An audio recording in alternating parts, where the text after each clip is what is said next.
మేషరాశి వారికి ముఖ్యమైన కార్యక్రమాలలో పురోగతిని సాధించగలుగుతారు.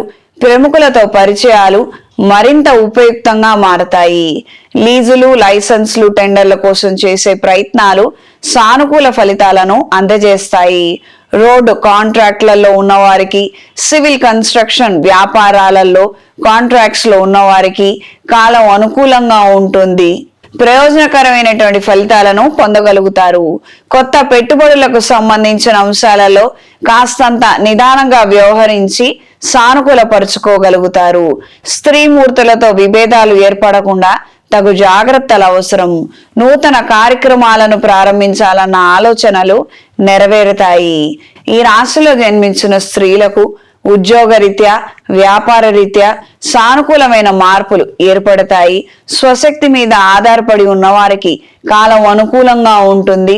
ఉన్న ఎక్స్పీరియన్స్ తో కావచ్చు, ఉన్న ఆలోచనల కొద్దీ పరిస్థితుల నిమిత్తం మార్పులు ఏర్పరచుకోవాలన్న ఆలోచనలు ఏర్పడతాయి.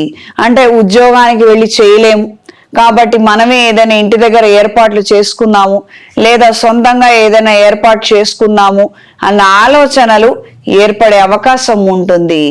దీనికి తగినటువంటి వనరులు కావచ్చు, ఆయా ఆర్థిక సహాయం కావచ్చు సరైన సమయానికి లభించగలదు.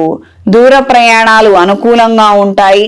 వ్యాపార విస్తరణ కోసం చేసే ప్రయత్నాలు కలిసి వస్తాయి. నూతన వస్తువులు, వస్త్రాలు, విలువైన ఆభరణాలను కొనుగోలు చేయగలుగుతారు. అత్యంత సన్నిహితులైన వారికి బహుమతులుగా కూడా ఇవ్వగలుగుతారు. ప్రత్యేకించి ఈ రాశి వారు సెంటిమెంట్ ఉన్నటువంటి వస్తువులు కావచ్చు, సెంటిమెంట్ కు సంబంధించినటువంటి అంశాలలో కావచ్చు పట్టు విడుపులు ఏర్పడే అవకాశం ఉంటుంది.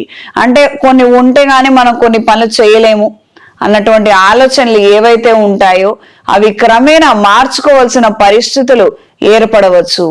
అనుకున్నట్టుగా చేయలేరు, అనుకున్నటువంటి వస్తువులు, పరికరాలు ఉండకపోవచ్చు. వేరే వాటితో సరిపెట్టుకునే విధంగా పరిస్థితుల్లో మార్పులు ఏర్పడతాయి. ఇది ఎంత తొందరగా అర్థం చేసుకోగలిగితే అంత మేలు.